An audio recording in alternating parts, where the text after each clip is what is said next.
et bienvenue sur la chaîne de Sotricot, je suis Sofiana et te voilà dans le bilan de mon année entrepreneuriale 2022.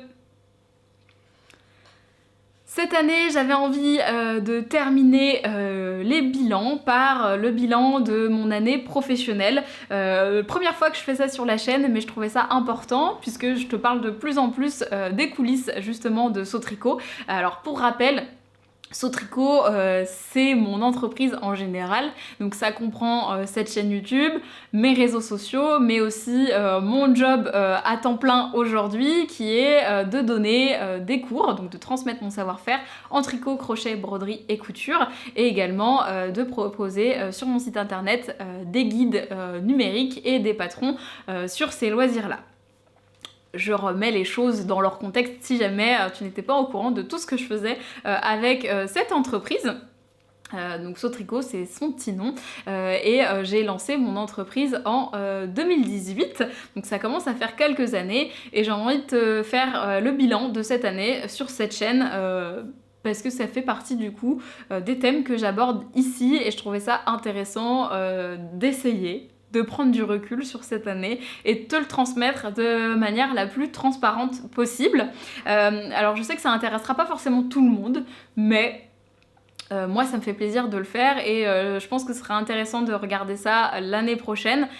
Je sais déjà que ça va pas être un bilan qui va être très objectif puisque ça me touche personnellement, que c'est mon entreprise et que du coup forcément j'en ai une vision de mon point de vue qui ne sera pas forcément la plus objective possible. Donc si tu as envie de rebondir dans les commentaires sur ta vision de mon entreprise, comment tu l'as perçue cette année à travers mes différents réseaux sociaux, à travers ce que je partage, et ben ça sera super intéressant pour moi d'en parler. Je rebondis là-dessus puisque on va faire ça ensemble. Je vais organiser un live à la suite de cette vidéo. Donc là, ça sera mon ressenti à moi personnel et j'ouvrirai le live pour justement avoir et recueillir tous tes commentaires en direct et pouvoir fixer les objectifs pour l'année 2023 ensemble. Donc si ça t'intéresse, le live arrive prochainement. J'ouvrirai aussi sur mon Discord un endroit pour pouvoir en discuter et ça me permettra de pouvoir recenser tout ce que tu attends, tout ce qui t'a plu, tout ce qui t'a moins plu aussi, faut pas hésiter à le dire, et qu'on puisse avancer ensemble sur cette année. Alors, pour revenir justement sur l'année 2022, comment je l'ai vécu, comment je l'ai perçu, qu'est-ce qui s'est passé.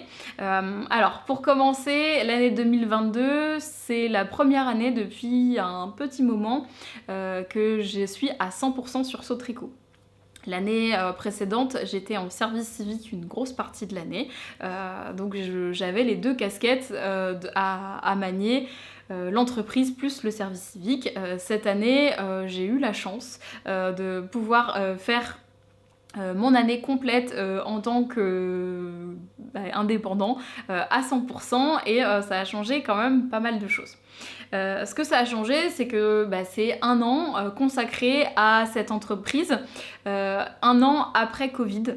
Et je sais pas si on peut vraiment dire après Covid, en tout cas c'est pas la sensation que j'en ai eue parce que comme tous les indépendants et encore plus je pense les indépendants qui sont comme moi confrontés à du public et où notre entreprise concerne du divertissement, ce qui n'est pas du tout un pôle majoritaire ou prioritaire dans le budget des gens, ça nous a fortement impacté. D'où la raison d'avoir pris un service civique l'année d'avant, puisque je ne pouvais pas prendre de clientèle dû aux restrictions, parce que la clientèle était très réticente et cette année a été encore teintée par ça. En tout cas, tout le début de l'année a été très difficile de réapprendre à donner cours, que les gens puissent revenir en atelier, comprennent que c'est réouvert, qu'il n'y a pas de risque à venir en atelier. Ça a été assez long, il y a eu plein de choses qui ont marqué cette année. Mon entreprise est très liée à l'actualité. Et je l'ai fortement ressenti cette année et c'est des choses que j'avais peut-être moins pris en compte avant ou au départ de mon entreprise, c'est que finalement chaque fait impacte mon entreprise et c'est des choses sur lesquelles je ne peux pas avoir le contrôle. Notamment, le début de l'année a été marqué par la guerre en Ukraine, par les élections, ce qui fait que ça joue beaucoup sur le moral des gens. Et ça joue beaucoup sur le nombre de personnes que j'aurai ensuite en atelier ou qui prennent du temps pour leurs loisirs. Comme je disais, c'est pas quelque chose qui est une priorité pour les gens et ça s'entend totalement, ce qui fait que quand on a des gros événements marquants comme ça sur le moral, et bah tout de suite on ressent un déclin de la clientèle.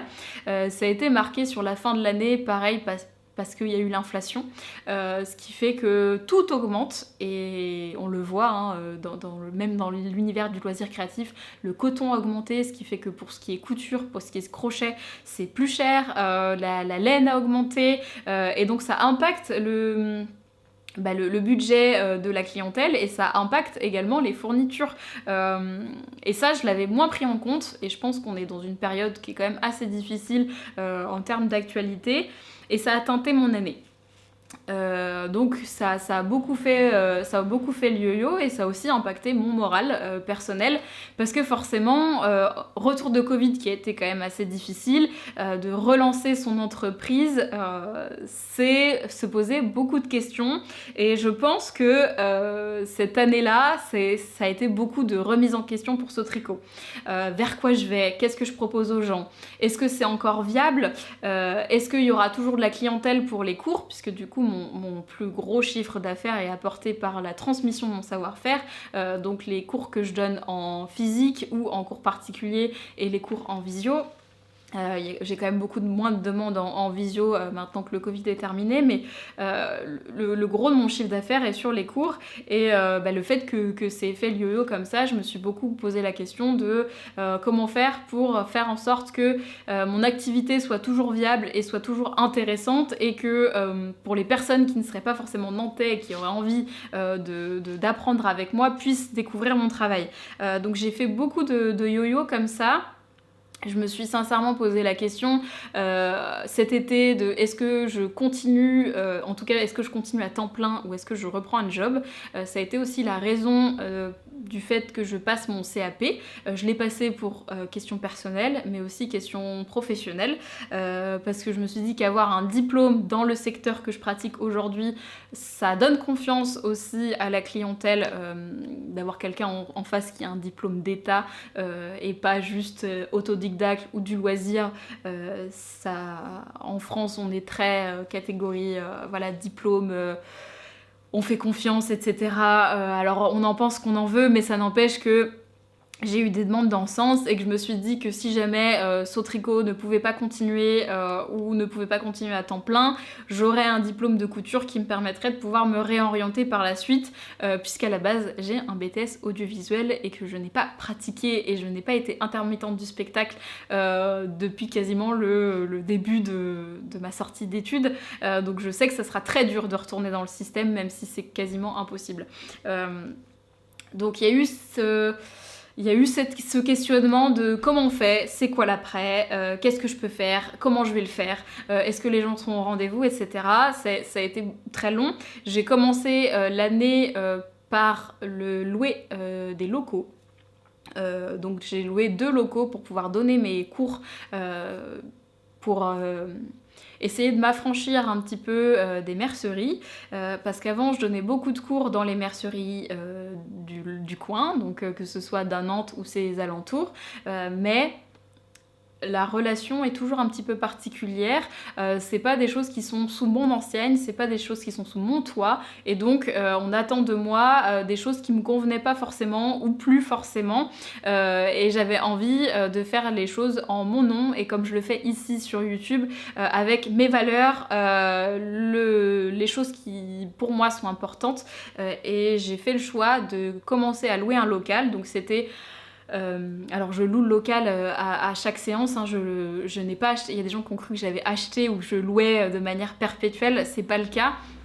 Je loue vraiment des sessions assez ponctuelles, mais c'était quand même un effort financier de ma part et un engagement au départ de louer ces locaux, mais ça m'a permis une indépendance qui me plaît beaucoup.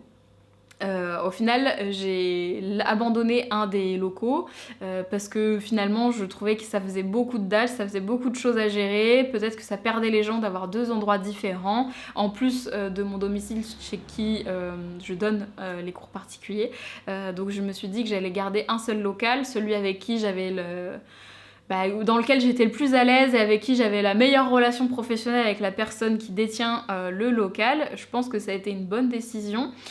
J'ai du coup mis des dates différentes, mais au début, le test des 2 locaux, c'était pour tester quel créneau était le mieux et lequel se remplissait le mieux, sur quel thème, pour quel public, parce que c'est beaucoup de tests. L'après-Covid a changé beaucoup de choses. Les gens fonctionnent pas du tout de la même manière. Je pense que vous l'avez aussi remarqué, hein, peut-être même dans votre manière de consommer. Mais du coup, ça a été beaucoup de tests, donc j'ai abandonné le 2e local cet été et j'ai continué avec le local que je préférais sur la fin de l'année. Il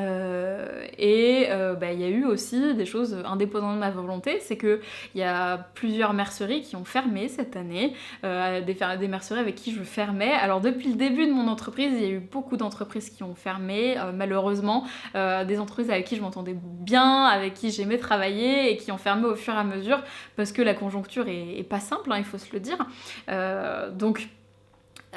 Au fur et à mesure, on se dit que on va continuer tout seul et on va essayer de faire comme on peut. Donc c'est un peu en demi-teinte parce que moi je suis quelqu'un qui aime les gens et qui aime travailler avec les gens, et j'ai toujours une relation compliquée dans le travail parce j'ai peut-être des attentes qui sont très spécifiques. J'ai un rapport à l'autorité un petit peu particulier, et je pense que le fait de travailler en tant qu'indépendant, ça n'a pas aidé dans ce sens-là, puisque je travaille seule et donc j'ai mes conditions, et je suis quelqu'un qui est quand même assez carré, et je trouve que dans le milieu du loisir créatif, c'est pas forcément très très carré souvent. On a des gros problèmes vu que c'est un loisir, il y a beaucoup de gens qui n'ont pas la rigueur, que ce soit un vrai travail, et qu'on ait des contrats et des choses super précises, et que c'est pas parce que c'est un loisir qu'on va être sous-payé. C'est-à-dire que quoi qu'on en fasse, une création de contenu, que ce soit pour de la couture ou de la création de contenu pour une entreprise, c'est censé être la même chose, et du coup il y a ce parallèle. On pourra en discuter peut-être plus précisément sur une autre vidéo, mais du coup il y a plein de choses qui m'ont un petit peu embêtée sur cette année de ce côté-là, qui font que j'ai travaillé différemment, et qu'aujourd'hui je vais être amenée à travailler plutôt seule finalement, et essayer de donner des ateliers de mon côté. Alors je suis pas contre au contraire, des collaborations, etc. Ça me fait super plaisir. J'ai quand même fait plusieurs événements, et ça c'était chouette. C'était la première fois que je faisais des événements aussi gros et autour des ateliers. Donc j'ai fait pour l'amour du fil l'année dernière, j'ai reproduit cette année, j'ai donné plus de cours et c'était cool. Mais j'ai aussi fait Creativa en fin d'année, j'ai participé à Bière Hélène.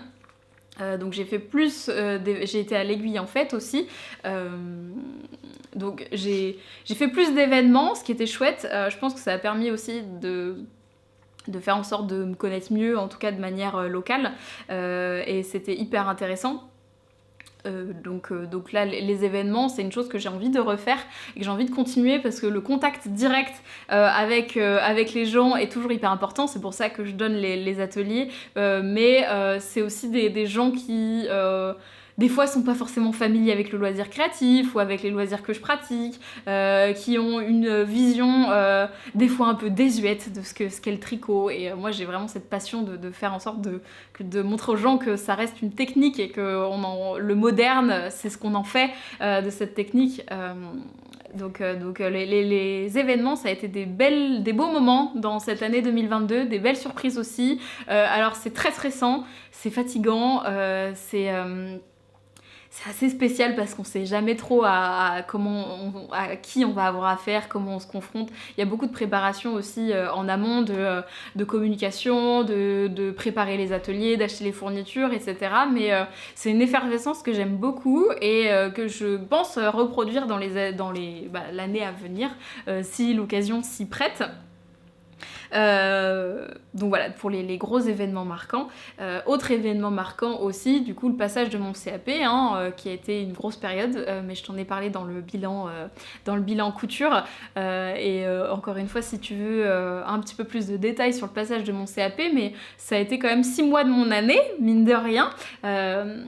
6 mois intenses, 6 mois j'ai tout fait en autodidacte encore une fois, j'ai tout appris de chez moi avec les bouquins et la formation sur Artezan, donc c'est beaucoup de temps personnel, beaucoup de préparation, beaucoup de recherche, d'exécution, mais c'était une super chouette expérience, je suis hyper contente d'avoir passé le CAP, d'avoir eu une bonne note, et de pouvoir avoir ça dans mon bagage pour le futur. Et ça a changé pas mal de choses aussi pour mes cours et pour qu'est-ce qu'on pourrait dire ? En fait, le niveau professionnel que j'ai aujourd'hui également et le statut que je peux avoir dans mon entreprise. Donc, l'autre événement marquant, pour moi, en tout cas, ça a été le fait de m'acheter une formation sur les réseaux sociaux et pour apprendre à communiquer. Parce que justement, cette grosse période d'hésitation, de vers où on va, qu'est-ce que je fais avec ce tricot, pour moi, c'est très lié à la manière dont je communique. Enfin, tout est lié dans une entreprise, mais globalement, le fait de devoir relancer mon entreprise et d'essayer de communiquer différemment et de reposer les bases, j'avais besoin d'un support et j'avais besoin d'une aide. Pour moi, ce qui pêche dans mon entreprise, et ça reste une vision très personnelle, vous me direz ce que vous en pensez par la suite, mais j'ai l'impression qu'il y a un décalage entre ce que je fais, ce que je présente et la manière dont j'en parle. Et qu'il y a un décalage parce qu'avec les gens que je connais, et connaître des fois entre guillemets, mais même connaître sur les réseaux, les gens que je rencontre qui connaissent pas forcément la manière dont je communique, ou qui connaissent justement, mais je discute avec eux et tout de suite ils me disent voilà que mon contenu est intéressant, que ce que je propose est chouette, les élèves sont contents, donc ça tant mieux.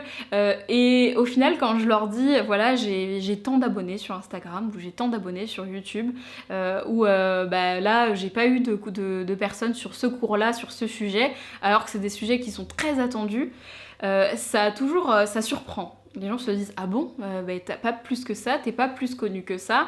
Alors ça reste très relatif le chiffre, je sais le nombre d'abonnés c'est pas ce qui est le plus important, mais ça n'empêche qu'il y a une corrélation entre le fait d'avoir une notoriété et d'être connu ou d'avoir un nombre de clients.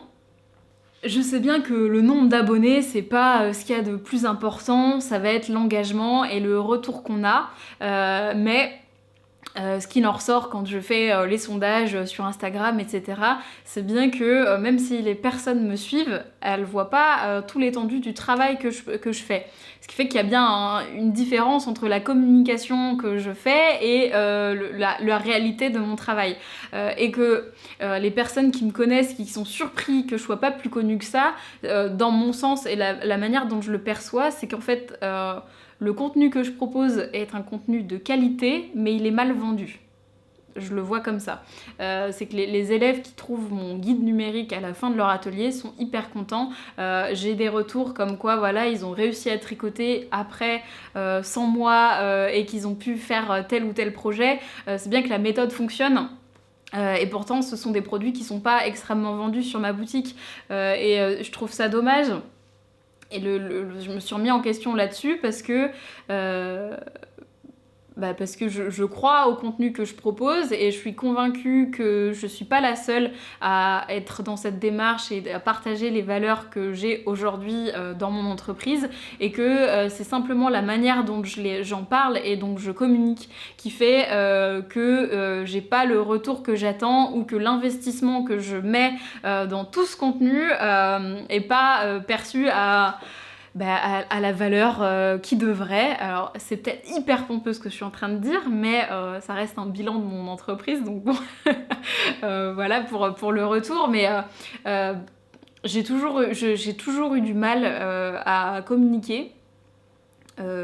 C'est pas ma plus grande qualité, les gens disent enfin en général quand on me connaît, on me dit de moi que je suis quelqu'un de très franc, souvent on me demande de réfléchir avant de parler, donc je suis quelqu'un qui va droit au but et qui est très direct.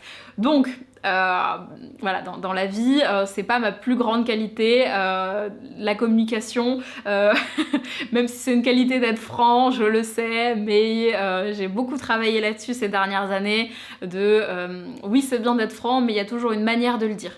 La manière que j'utilisais avant n'était pas la bonne, pouvait être blessante. Aujourd'hui j'essaye de peser mes mots, et je trouve ça très drôle des fois d'avoir des retours en commentaire comme quoi c'est très équilibré, très nuancé ce que je dis, parce que je me force vraiment. Donc voilà, il y a ce décalage entre ce que je propose, comment je communique, et le retour des gens qui me connaissent et des gens qui me connaissent pas, comment je suis perçue sur les réseaux sociaux. Voilà, ça me posait problème, et le fait d'être très hésitante sur mon entreprise et sur comment j'allais poursuivre Sautricot, ça aidait pas forcément. Donc j'ai pris une formation dans ce sens, ce qui m'a permis de pouvoir me poser, me donner des objectifs, me dire ok, Sautricot ça va dans quel sens, qu'est-ce que j'ai envie de proposer, comment j'ai envie de le proposer, et de refaire un petit peu un point là-dessus. Donc tu as vu normalement depuis août-septembre, j'ai refait ma charte graphique pour que ça corresponde un peu mieux, j'ai refait mon site internet, j'essaye de communiquer différemment. Alors sur Insta ça commence doucement, mais il y a encore du travail, mais j'essaye de structurer ça différemment, et de proposer les choses différemment pour que ça corresponde un petit peu plus à ce que j'ai envie de faire, et à comment j'ai envie de le faire aussi, mais que ce soit mieux amené pour que tu puisses le recevoir comme il se doit. Et je pense que le travail va se poursuivre également sur YouTube. Il y a eu pas mal de formats différents, j'ai testé plein de trucs. Alors j'ai testé plein de trucs en termes techniques. Maintenant ça devrait se stabiliser, donc tu devrais toujours avoir à peu près la même qualité d'image, mais dans les vlogmas j'ai testé plein de sujets et plein de contenus différents pour aller dans ce sens-là justement, et un peu on va dire trouver ma voie finalement, si on veut faire ça, voilà. Et de faire développer mon entreprise, parce que je pense que c'est ça le souci, c'est la communication. C'est pas alors même si j'étais dans l'audiovisuel, j'étais dans l'audiovisuel technique, j'ai pas du tout de bagage marketing, j'ai pas du tout de bagage de communicante, voilà, donc c'est ces côtés-là de l'entreprise qui pour moi sont difficiles. Parce que c'est ça qui va faire que ça vend derrière. Et j'ai beau avoir le produit ou l'enseignement le mieux du monde, j'ai ma manière d'enseigner, j'ai ma manière de voir les choses, et c'est pas la mieux, c'est pas la pire, mais c'est ma méthode. J'ai beau avoir un service exceptionnel, si j'arrive pas à me vendre derrière, il y aura pas de clients. Et il n'y a pas de secret là-dessus. Oui, il va y avoir du bouche à oreille. Mais ça n'empêche que le bouche à oreille, les gens tombent sur un site internet, ils tombent sur un réseau social, ils voient ta tête, ça leur revient, ça leur revient pas, ils voient ton contenu, est-ce que ça leur plaît, ça leur plaît pas, et du coup oui ou non tu réserves ensuite à un atelier où tu as envie d'acheter un produit en ligne, où tu as envie d'avoir une carte cadeau. Et c'est tout cet univers-là qui était pas forcément très cohérent avant et sur lequel j'ai essayé de travailler. Donc c'est un gros boulot, ça demande beaucoup d'efforts, ça demande beaucoup de remise en question. J'ai l'impression d'être sur la bonne voie, en tout cas je suis contente du chemin que je suis en train de parcourir. Je suis contente de vers où ça va. C'est un peu plus clair pour moi, donc normalement ça devrait être un peu plus clair pour vous. Je sais que j'ai fait beaucoup de choses aussi. Et que du coup on a peut-être tendance à perdre, ça me paraît totalement logique. Quand on s'éparpille comme ça, on fait un peu de tout, et ce qui fait que du coup on fait un peu de rien aussi, et j'ai essayé de me recentrer un petit peu plus sur les cours justement, et sur les cours que je peux aussi donner en ligne. Pour que ce soit un peu plus universel, parce que je sais qu'il y a plein d'entre vous qui me suivent sur YouTube, qui éventuellement aimeraient bien pouvoir prendre un cours, mais qui ne soient pas sur Nantes, et c'est toujours un petit peu frustrant. Donc j'essaye d'amener ma méthode de manière différente, voilà, ça va arriver sur les objectifs, mais je crois que j'ai essayé de parler d'un petit peu de tout. on est brut de pomme, hein. Il n'y aura pas de coupage, je vais lancer ça comme ça, donc je sais pas comment ça va être perçu, comment ça va être reçu, vous allez peut-être trouver que je suis dure avec moi-même, c'est normal, c'est mon entreprise, c'est moi qui le développe, donc c'est logique que je sois un petit peu plus dure. Je suis aussi contente des choses que j'ai parcourues. Donc notamment les événements, c'était des grosses choses, mais je pense que je les ai bien réussis et c'était chouette. J'ai ouvert le Discord pour le call kitsch. Je vais essayer de l'animer un petit peu plus et de prendre le temps de l'animer. Ça fait aussi 1 an que je suis sur Ko-fi et je suis toujours contente de la plateforme. Je pense que j'ai un petit peu de travail à faire de ce côté-là pour pouvoir proposer des choses un peu plus sympas et peut-être plus régulières également. J'ai réussi à tenir cette chaîne YouTube toute l'année également, donc les journaux créatifs sont présents un vendredi sur 2. Il y a eu moins de live cette année, ça va revenir. Mais je pense qu'il y a tellement eu de yo-yo que il a fallu faire des choix. Mais il y a eu du contenu sur YouTube, il y a eu les Vlogmas dernièrement, il y a eu 25 jours de vidéos non-stop, donc c'est plein de choses comme ça que j'ai accompli. Il y a eu des patrons sur mon site, des nouveautés, il y a eu du crochet. J'ai sorti les guides numériques sur mon site et je suis super contente de ça parce que j'ai vraiment envie que mon contenu soit le plus accessible possible. Et donc tous les guides que j'envoyais à mes élèves après un cours en physique, je les ai rendus disponibles sur mon site internet. Donc il y a des tutos, photos et vidéos dans chacun des guides, ce qui permet de pouvoir apprendre à faire du tricot, du crochet, à faire lire des diagrammes, etc. Donc je suis contente d'avoir mis ça en place et d'avoir pris le temps de le mettre en place parce qu'encore une fois, je trouve que c'était du contenu qui était un petit peu dormant. J'ai travaillé dur dessus pour proposer tous ces tutoriels et je trouvais ça dommage qu'en fait qu'ils soient sur mon YouTube caché et que personne puisse s'en servir. Donc j'ai réussi à faire ce format-là et ça va continuer dans ce sens. L'idée c'est de pouvoir développer un peu plus Sautricot en ligne. Et donc voilà pour les objectifs là 2023, si j'en ai. Déjà, ce serait de pérenniser Sautricot parce que comme tu l'as vu, cette année n'a pas été très facile, même si ça a été une année 100% tricot, il y a eu beaucoup de questions.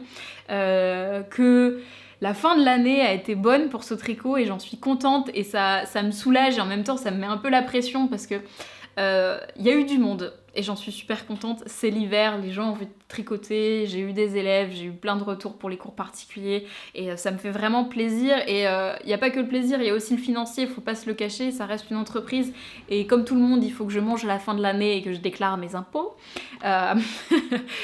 Voilà, mais du coup le financier est aussi important et le fait d'avoir donné plus de cours sur cette fin d'année et d'avoir pu participer aux événements et d'avoir pu me faire connaître, ça fait que je suis un petit peu plus sereine pour commencer l'année 2023 en me disant ça a repris, les gens sont au rendez-vous, donc normalement si je continue dans cette voie-là, les gens sont toujours là, en tout cas je l'espère, mais que ça puisse continuer pour Sautricot et donc ça puisse pérenniser un petit peu mon entreprise et que ça me confirme que je sois partie dans le bon sens.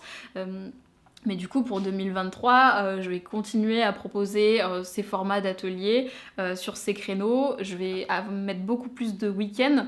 Et pour cette chaîne YouTube et pour ce qui est des réseaux sociaux, mon envie c'est de communiquer davantage, mais de communiquer aussi mieux.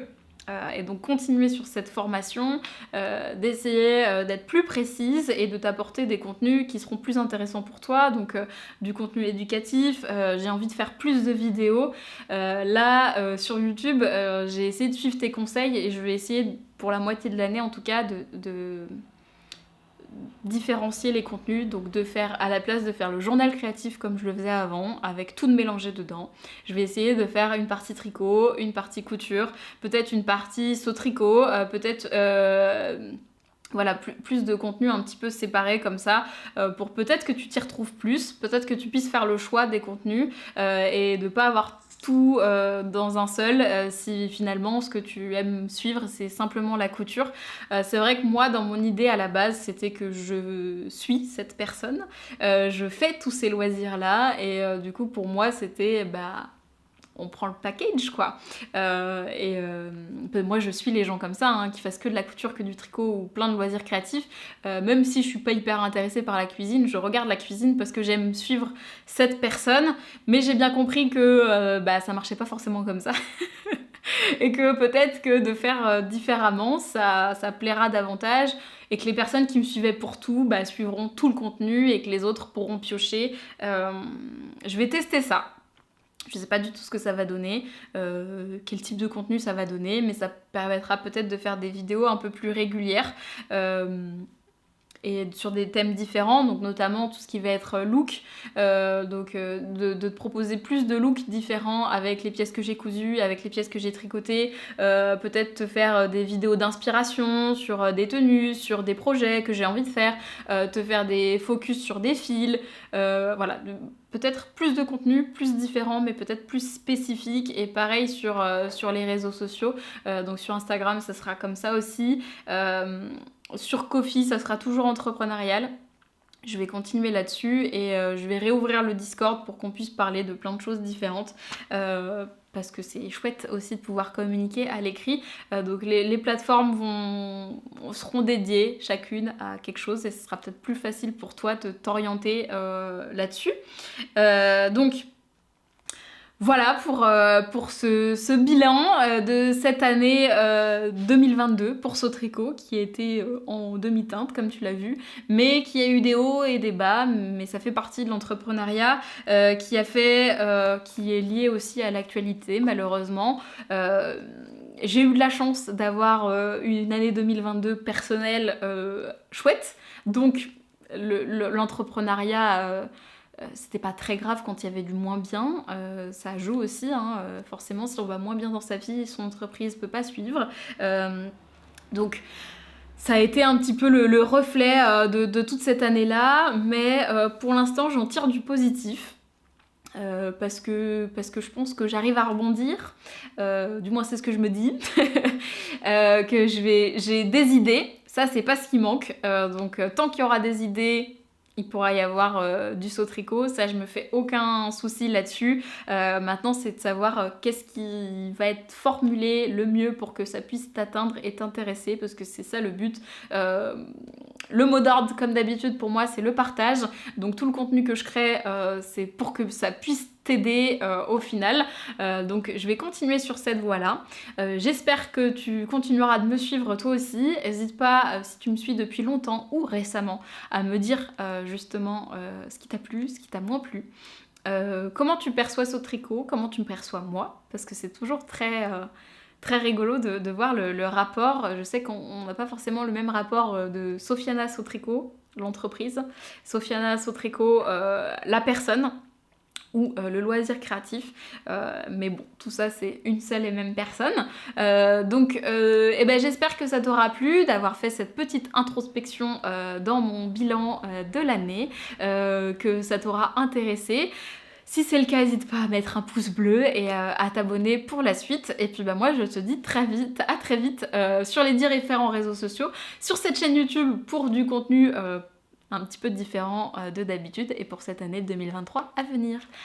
Des bisous!